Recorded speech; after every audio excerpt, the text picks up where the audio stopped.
අපි හැමදාම පාවිච්චි කරන මේ ඉන්ටර්නෙට් එක මේ ඩිජිටල් ලෝකයේ ඇතුලේ මතු පිටට පේන්න නැති 아무තු අඳුරු දෙයක් සිද්ධ වෙනවා. ඒක සමහර වෙලාවට අපිට දැනෙනවා ඒත් හරියටම මොකටද කියලා අල්ලගන්න බෑ. සමහරු කියනවා අන්තර්ජාලය මැරිලා කියලා. ඉතින් අපි මේ කරන්න යන්නේ ඒකෙන පොඩි විමර්ශනයක්. කවදා හරි ඉන්ටර්නෙට් එකේ ඉන්නකොට 아무තු හිස් බවක් දැනෙලා තියෙනවද? ඒ කියන්නේ හැමදේම තියෙනවා. ෆොටෝස්, වීඩියෝස්, නිවුස් ඒත් කවුරුත් නෑ වගේ. හරියටම කිව්වොත් සෙනග පිරීලා ඉන්න පාළු නගරයක ඇවිදිනවා වගේ හැඟීමක්. ගොඩක් දෙනෙක්ට මේක දැනෙනවා ඒත් වචන වලින් කියන්න තමයි අමාරු. හරි. ඔන්න බලන්න මේ ප්‍රශ්නෙට මුල් හොයාගෙන යද්දි අපිට හම්බ වෙනවා මේ වගේ අදහස්. Reddit එකේ කියලා කියන දෙයක් මේ. එයා කියනවා AI සහ bots එක්ක ඇත්ත මොකද්ද බොරුව මොකද්ද කියලා දැනගන්න බැරිම වෙනවලු. හිතනකෝ botsලා හදන content එකේ ප්‍රමාණය කොච්චරද කියනවනම් අන්තිමට මේ මුළු ඉන්ටර්නෙට් එකම වැඩකට නැති තැනක් වෙනවලු. එතකොට මේකේ තේරුම මොකක්ද? කතාව එතනින් නවතින්නේ නෑ. ඒක තවත් දරුණු වෙනවා. බලන්න මේ අදහස. මේක නිකම්ම ෆේක් නිවුස් කරන කතාවක් නෙවෙයි. මේ කියන්නේ අපේ මුළු ඔන්ලයින් ලෝකයේම මිනිස්සු නොවන බලවේග, ඒ කියන්නේ බොට්ස්ලා, එහෙමත් නැත්නම් සයොප්ස්, ඒ කියන්නේ මනෝ මෙහෙයුම් වලින් පාලනය කරන තනක් වෙලා ඉවරයි කියලා. අන්තිමට අපිම මේක අතෑරලා දාන තැනට එනවලු. ඒක හිතනකොටත් ඇත්තටම අමුතුයි නේද? ඔව්. ඊට පස්සේ තමයි මේ වචනේ එළියට එන්නේ AI slop. ඒ කියන්නේ AI එකෙන් වමාරන කුණු ගොඩවල්. ඇත්තරම අපි හැමෝම මේවා දැකලා තියෙනවා. හරයක් නැති, කිසිම තේරුමක් නැති, එකම දේ නැවත නැවත කියන ආටිකල්ස්, වීඩියෝස්, ඔය ඔක්කොම තමයි මේ කියන AI slop කියන්නේ. හරි, අර මුලින්ම කතා කරපු අමුතු හැඟීම, අර හිස් බව. දැන් අපි ඒකට නමක් දෙන්න යන්නේ. මේ කතාවට කියනවා අක්‍රිය වූ අන්තර්ජාල න්‍යාය කියලා. බලමු මේකෙන් ඒ හිස් බවට පැහැදිලි කිරීමක් දෙන්නේ කොහොමද කියලා. ඉතින් මේ න්‍යාය ඇත්තටම සරලයි. ඒත් ඒකේ තේරුම ටිකක් බය හිතෙනවා. මේකෙන් කියවෙන්නේ 2016 2017 වගේ කාලෙන් පස්සේ මිනිස්සුන්ගේ ඉන්ටර්නෙට් එක මැරිලා ගියා කියලායි. ඒ කියන්නේ දැන් අපි දකින ගොඩක් දේවල්, ඒ කියන්නේ කන්ටෙන්ට් හදන්නේ AI වලින්. ඒවට තියෙන ලයික්ස්, කමෙන්ට්ස්, ඒ කියන්නේ එන්ගේජ්මන්ට් එන්නේත් බොට්ස්ලාගෙන්මයි. හරියට මිනිස්සු වගේ රංගපාන ප්‍රෝග්‍රෑම්ස් වලින් පිරුණු හිස් වේදිකාවක් වගේ. හරි. මේක SMS කතාවක් නෙවෙයි. බලන්න මේකේ කාලරාමුව දිහා. 2010 ගණන් වල අගහරියේදී තමයි මේ අදහස මුලින්ම එන්නේ. Wizard Chan වගේ එච්චර ප්‍රසිද්ධ නැති ෆෝරම් වලින්. ඊට පස්සේ 2016 2017 කියන කාලය තමයි මේ න්‍යාය අය කියන්නේ මනුෂ්‍ය අන්තර්ජාලයේ මිය ගිය කාලය කියලා. හැබැයි පුදුම දේ තමයි 2024 වෙද්දී Google එකම පිළිගන්නවා එයාලගේ search results වල අර AI slop පිරීලා කියලා. ඉතින් ඉන්ටර්නෙට් එකේ අඳුරු මුල්ලකින් පටන් ගත්ත කතාවක් දැන් ටෙක් දැවන්තෙක්ම පිළිගන්න තැනට ඇවිත්. හරියනම් මේක නිකම්ම කතාවක්ද? එහෙමත් නැත්නම් ඇත්තක් තේනවද? අපි පොඩ්ඩක් සාක්ෂි දිහාට හැරෙමු.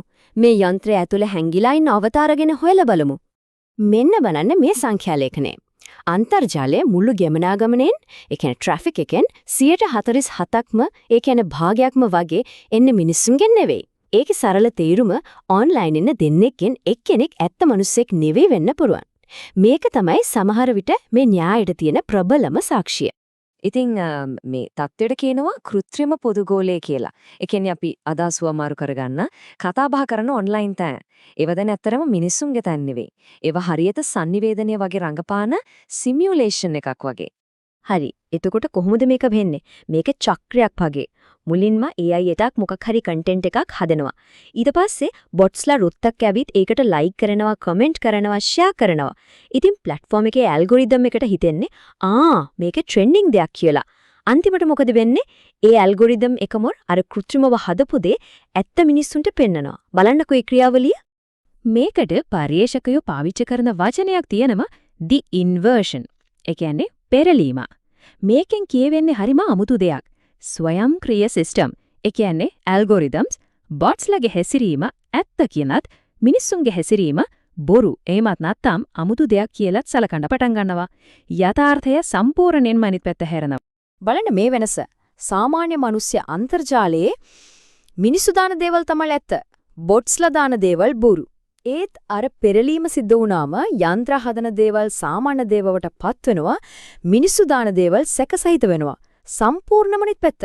දැන් ඇත්ත මොකද්ද බොරුව මොකද්ද කියලා හොයන්නේ කොහමද? හරි. මේ ඔක්කොම තාක්ෂණික කතා න්‍යායෙන් ඒත් වැදගත්ම දේ තමයි මේකේ මිනිස්සුන්ට අපේ සමාජයට මොකද්ද වෙන්නේ කියන එක. අපි දැන් බලමු මේ ප්‍රතිවිපාක ගැන. මේ කියමනෙන් මේ தත්ත්වය හරි අපූර්වට පැහැදිලි වෙනවා. එක් කලකදී නිශ්චිතවම සැබෑයයි පෙනුණු සෑම දෙයක්ම දැන් තරමක් ව්‍යාජ ලෙස පෙනේ. එක් කලකදී තරමක් ව්‍යාජයයි පෙනුණු සෑම දෙයක්ම දැන් සැබෑ දෙහි බලය සහ පැවැත්ම දරයි. ඒ කියන්නේ අපේ ඇත්ත සහ බොරුව පිළිබඳ සංජානනයම අවුල් වෙලා. මේකේ අවසාන ප්‍රතිඵලය හරිම භයානකයි. සමාජයක් විදිහට එකට ඉන්න නම් අපිට පොදු යථාර්ථයක් තියෙන්න ඕනේ. ඒත් මේ විදිහට ඒ අතිවාරමම කඩන් වැටෙන්න පටන් ගන්නවා. එතකොට හැමෝම ජීවත් වෙන්නේ තමන්ගේම ලෝකවල. සමාජයක් විදිහට අපිව එකට බැඳලා තියෙන දේ නැති වෙලා යනවා. ඉතින් මේ වගේ සිමියුලේෂන් එකක ජීවිතය කොහොමද? බලන්න මේ කරුණු ටික. මහා තනිකම. ඒ කියන්නේ අපි කොච්චර ඔන්ලයින් කනෙක්ට් වෙලා හිටියත් ඇත්තටම අපිට දැනෙන්නේ තවත් ගැඹුරු තනිකමක්. මොකද සමහර වෙලට අපි කතා කරන්නේ ඇත්ත මිනිස්සු එක්ක නෙවෙයි. එතකොට බොරුවේ ලාභාංශය. ඒ කියන්නේ කවුරු හරි ඇත්ත දෙයක් දැම්මත් ඒක ඩීප් ෆේක් එකක් කියලා ලේසියෙන්ම බැහැර කරන්න පුළුවන් වෙනවා. එතකොට මේ ප්‍රශ්නේ අහන්නම වෙනවා අපි ඇත්තටම ඩිජිටල් අවතාර නගරයක තනි වෙච්ච වැසියෝද? අපි කතා බහ කරන්නේ ඇත්ත මිනිස්සු එක්ක නෙවෙයි, දත්ත දොංකාර එක්කද? හරි. අපි දැන් එන්නේ මේ විමර්ශනීය අවසාන සමහර වෙලාවට හිතට ටිකක් අපහසු නිගමනයකට. මෙච්චර වෙලා අපි බැලුවේ පිටත ලෝකයේ දිහා. දැන් අපි කැමරාව ඇතුළට හරවමු. මේක තමයි අවසාන ප්‍රශ්නය. අපි විශ්ලේෂණය කරන්න හදන මේ සිස්ටම් එකෙන් අපේම විඥානය, අපේම හිතන විදිය කෘත්‍රිම දෙයක් බවට පත් වෙමින් තිනවද? ඒ කියන්නේ අපි මේක නිකම්ම බලාගෙන ඉන්න අය නෙවෙයි, අපිත් මේ ක්‍රියාවලියම කොටසක් වෙලාද? ඉතින් අපි මේ විග්‍රහය අවසන් කරන්නේ මේ ප්‍රශ්නයත් එක්ක.